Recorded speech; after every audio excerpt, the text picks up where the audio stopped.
और ना सिर्फ ये एयरफोर्स के पॉइंट ऑफ व्यू से बल्कि JF-17 थंडर का उनकी मिलिट्री में यानी कि उनकी एयरफोर्स में शामिल होना इस बात की भी दलील है कि उन्हें एक एज हासिल होता है अपने इर्द गिर्द के जितने ममालिक है जिनमें निगार वगैरह जैसे ममालिक आ जाते हैं।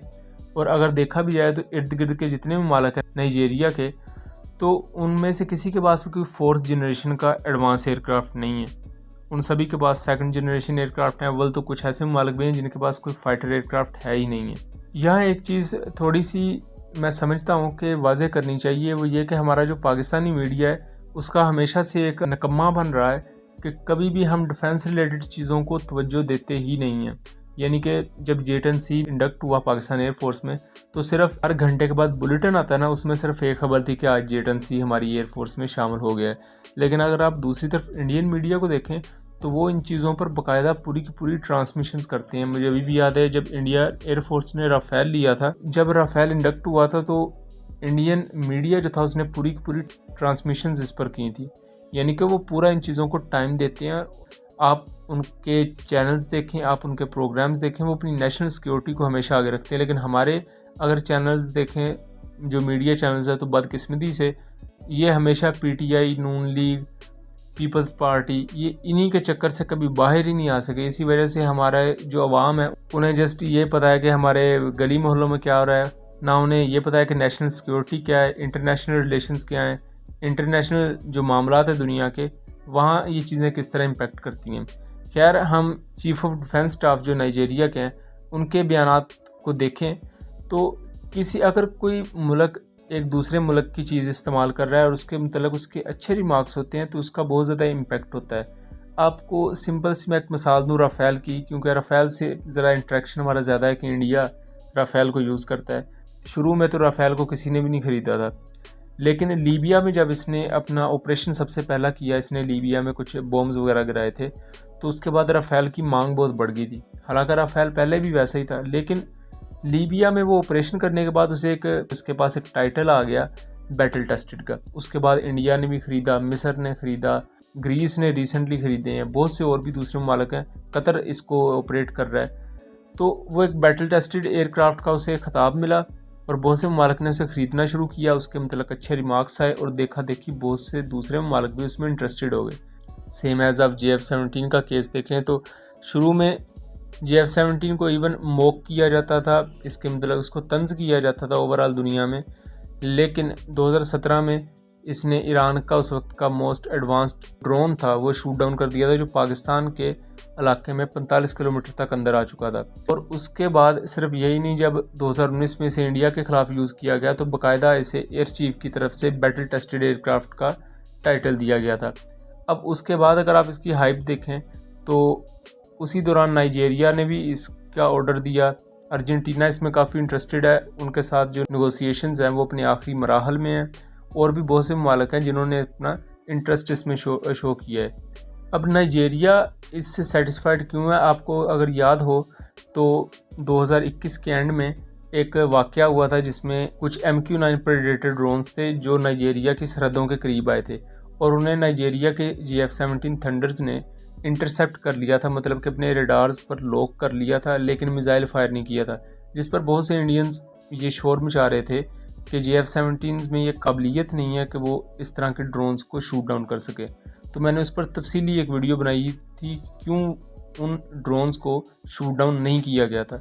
उस वीडियो का लिंक डिस्क्रिप्शन में है, आपसे भी ज़रूर देख लीजिएगा। तो असल में वो ड्रोन्स फ्रांस के थे और फ्रांस ने निगार जो कंट्री है जो शुमाल की तरफ पड़ जाता है नाइजीरिया के, वहाँ उन्हें हाउस किया हुआ था। और नाइजीरिया के कोई इस तरह का मसले मसाइल नहीं है फ्रांस के साथ जो फ्रांस के ड्रोन्स को शूट डाउन करता फिरे। और दूसरी बात कि उन्होंने नाइजीरिया का बॉर्डर क्रॉस नहीं किया था, बॉर्डर के बिल्कुल करीब से वो मुड़ गए थे।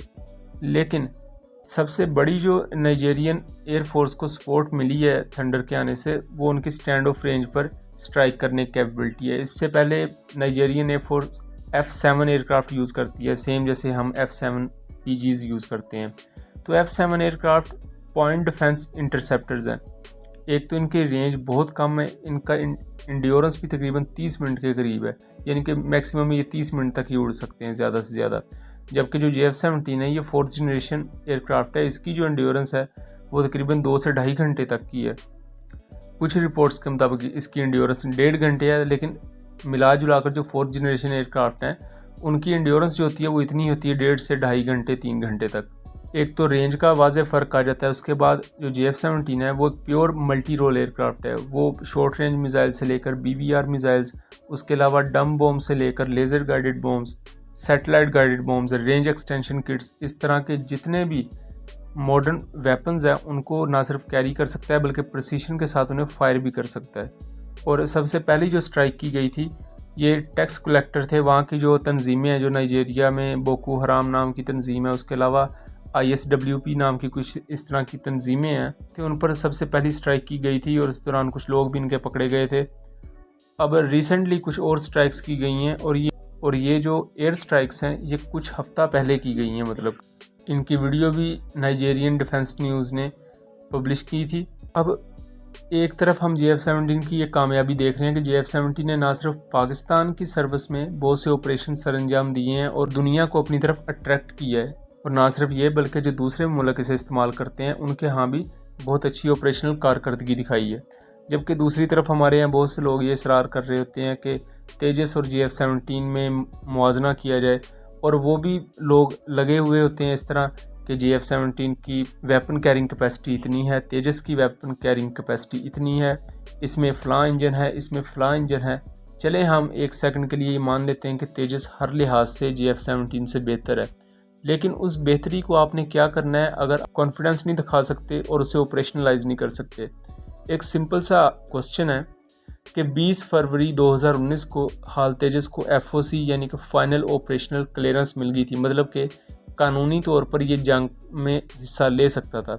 लेकिन 27 फरवरी 2019 को 7 दिनों के बाद जब स्कर्मिश हुई थी पाकिस्तान और इंडियन एयरफोर्स की, तो पाकिस्तान ने अपने JF-17 थंडर्स भेजे थे इंडिया के SU-30 मिराज 2000 और MiG-21 के ख़िलाफ़, जबकि इंडिया ने अपना तेजस नहीं भेजा था। इंडिया ने मिराज 2000 भेजे थे, SU-30 और MiG-21 भेजे थे। इंडिया ने MiG-21 जैसे पुराने एयरक्राफ्ट भेजने गवारा कर लिए, लेकिन MiG-21 जहाज़ों को रिप्लेस जिस जहाज़ ने करना था यानी कि हाल तेजस, उसको इंडिया ने नहीं भेजा, क्योंकि इंडिया को पता था कि ना तो ये अभी BVR मिसाइल फायर करने के खास काबिल है और ना ही कुछ। अब कहा जा रहा है कि उसमें BVR मिसाइल इंटीग्रेट कर दिए गए हैं, लेकिन हाउ मच बेटर अभी हमें भी इसका नहीं पता।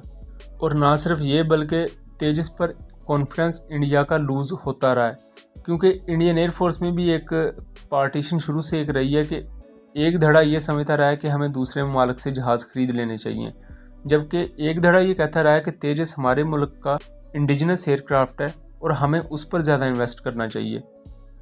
और ये टग ऑफ वॉर अभी तक चल रही है, हमें नहीं पता इसका आगे जाके क्या बनना है। अभी 83 तेजस कहे हैं कि 83 तेजस ऑर्डर किए हुए हैं MK-1A के, वो भी नहीं पता, वो पता नहीं कब बनने हैं, अभी उस पर भी कोई ख़ास अपडेट नहीं है। जबकि दूसरी तरफ दे लें 135 से 134 JF-17 पाकिस्तान की इन्वेंट्री में मौजूद है। 7 JF-17 म्यांमार यूज़ कर रहा है, 3 नाइजीरिया यूज़ कर रहा है और बाकायदा उन्हें ऑपरेशंस में यूज़ किया गया है। तो ये तो क्वेश्चन ही कोई नहीं बनता कि तेजस और JF-17 को कंपेयर किया जाए। JF-17 प्योरली बैटल टेस्टेड और एक ऑपरेशनलाइज एयरक्राफ्ट है, जबकि तेजस अभी सिर्फ 35 बने हैं, 35 या 40, और उनमें से आधे प्रोटोटाइप्स हैं, बाकी ऑपरेशनल है। और वो कितने के ऑपरेशनल है ये भी सभी जानते हैं।